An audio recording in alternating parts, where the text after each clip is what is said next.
Good morning, ladies. Hope you're all viewing this morning. It's 10 o'clock. What are you doing? You're sitting having a cup of coffee. What are you up to? Now, I'm going to talk about my longevity checklist here. Down below in the comments, there'll be a link where you can get this list yourself.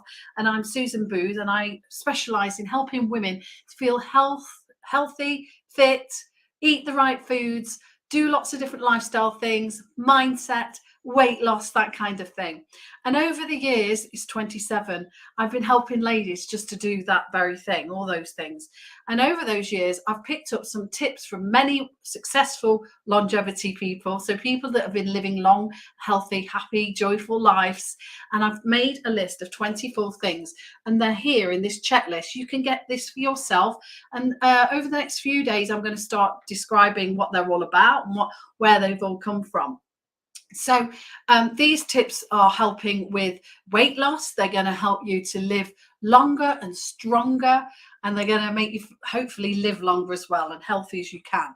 So the idea is, when I became 50, I started thinking about my own mortality, how long I'd got, how many summers I'd got left. And often people don't talk about this. They think it's morbid. It's not morbid. This is a realistic idea of our lives. You know, we're not here forever, and I want to make the most of what I have got here now and here and now, and think about how I can build on that in the future. So if you get this list, there's a little checkbox at this side, and you can check off the things that you're already doing. And many of my ladies are already doing a lot of these things. So I'm coming up to the things that we shouldn't be doing on this list. And these are negative things, but I want you to put that positive spin in them. So eating sugar, excessive sugar, is not great for longevity. It really can help to increase your risk of disease, diabetes particularly, heart disease, strokes, all of that kind of thing. Really, sugar is the thing. Now, back in the 80s, it always used to be the fat that was the thing, and sugar wasn't the demon. But now they've realized what happens with sugar. It actually raises up your blood sugars if when you eat sugar, but also raises up your insulin. And your insulin starts to not wear out, but if you keep doing that, it's going to make that system not as reactive. And then you can become insulin resistant, and then the body starts not absorbing the foods correctly. And also then you can gain weight, and your body becomes a fat storer rather than a fat burner. And we always want you to be a fat burner. So it's important that we look at what sugars we're eating. Now, I'm not just talking cakes, biscuits, and things like that. We're talking a range of other foods also where there's hidden sugars. There's lots of hidden sugars, for instance, in a lot of canned products, processed foods. They're everywhere. It's a lot. Sugary drinks. So check out what sugary things you're having daily. Now, a little tip, what I do say to my ladies, get a sheet of paper like that. And as you first week, write down all of the sugary things that you're eating, all of those treats, the chocolates, the biscuits, the cakes, and things like that. Write them down. Don't stop yourself from eating them. Just notice. So you do Monday, and you write down the ones that you ate on the Monday, Tuesday, etc. And then the second week, you can then look at Monday and go, okay, have I eaten those things? And try to eliminate at least one or two. It's an easier way of doing it. If you go cold turkey, often you can have side effects from coming off sugar, because it is like a drug, and you can get headaches and things like that. So I want you to do this gradually. And if you do it gradually, you're more likely, I hope, to make that habit stick. So that's one way that you can do the sugar kicking thing. Also, the next one is the alcohol. Now, alcohol can be a relaxant, and I find many of my ladies do use it as a relaxant. They've had a busy day, everybody's calling for them, doing everything. You have to do everything for everyone, but then at the end of the day, they get that wine out and have a little glass of wine to relax. But then it's 2, then it's 3, then it's 4, then it's 5. Now, everything in moderation. Now, alcohol is a poison. There's no two ways around it. I'm not being negative, I'm just being realistic. It's a poison, and the poison needs to be got rid of immediately in the body. So your liver is the place that does this, has to process that poison and then get rid of it. Now, whilst the liver's having to do that, it's not doing its other jobs, which is also things like fat burning. Now at night, the liver sits at, like a little machine and burns your fat. So if it's got loads of alcohol in your body, it's going to have to do that before it does your fat burning. And that's one of the reasons why people gain weight when they drink a lot, because their body system is not working as efficiently as it could.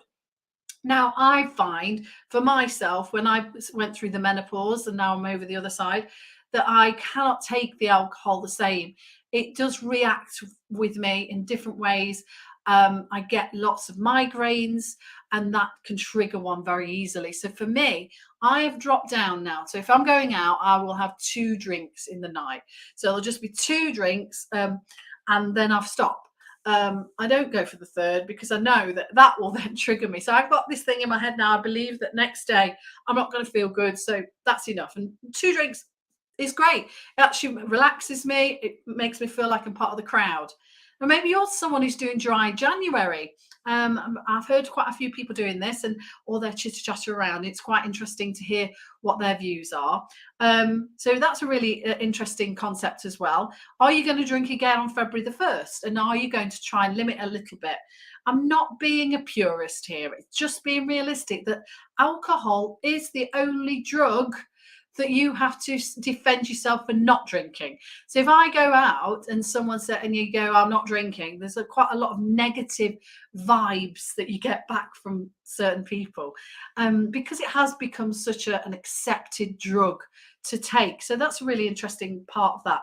In TikTok, I've done a whole series of videos about alcohol because I'm in the supermarket showing you the alcohol-free drinks as well that I sometimes take with me, so that it looks like I'm drinking alcohol when I'm not actually drinking alcohol. So that's a really interesting one. Now, the third thing is actually positive. I want you to eat healthy fats. So we're not taking fat away like we did in the 80s. We're not doing the 5% fat rule like we did when we were in the slimming clubs. We're not doing that. What we're doing is we're adding good fats into our life.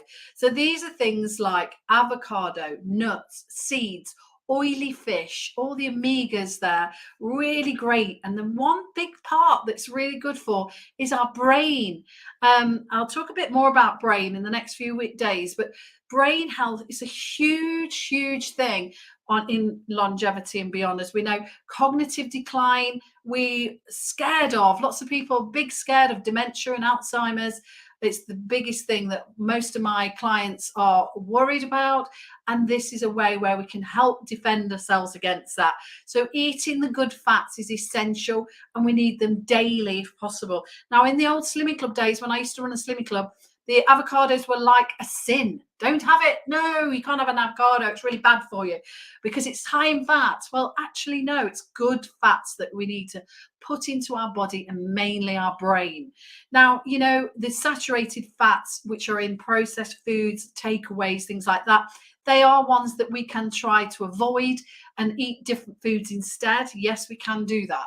But these good fats are essential. So nuts and seeds on your breakfast in the morning, get them in. Flaxseed, especially, amazing omegas there. Chia seeds are great for that as well.